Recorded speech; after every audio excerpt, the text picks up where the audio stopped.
อเชิญกันเอาทีเดียว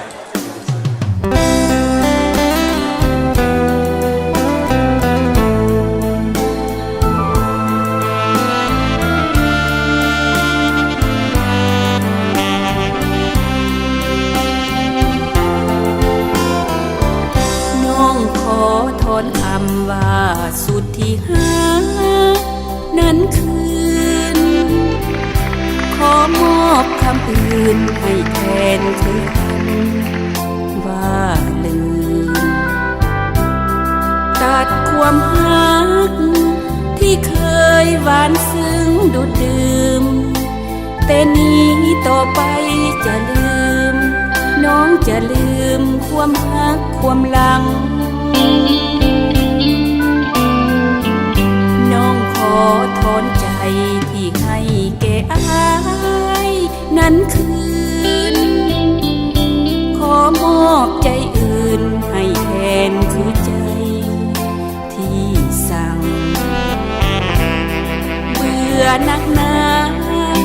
ผู้ชายมีหักหลายทางห้องให้เพราะอายหลายครั้ง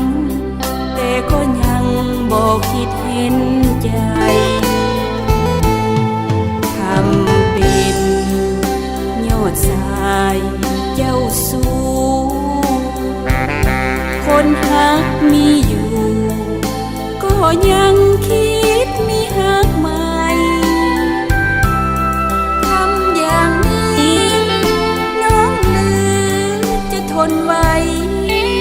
น้องขอหลีกทางห่างไกลเจ็บซ้ำใจก็จะทน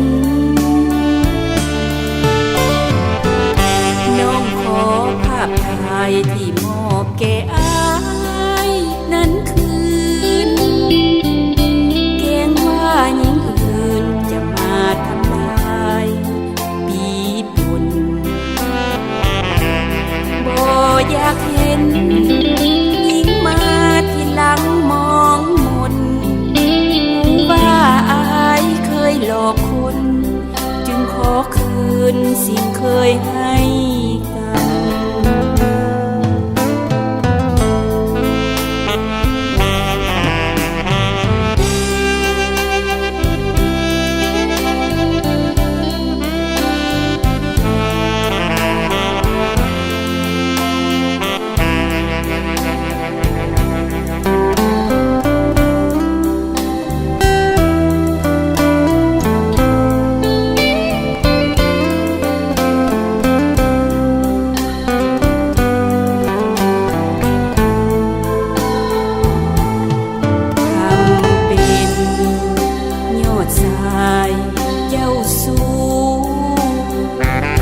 คนหักมีอยู่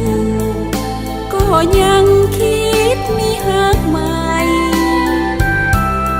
ทำอย่างนี้น้องลืมจะทนไว้น้องขอหลีกทางห่างไกลเจ็บซ้ำใจ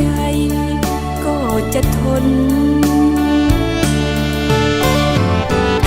น้องขอภาพถ่ายที่มอบแก่อายนั้นคืน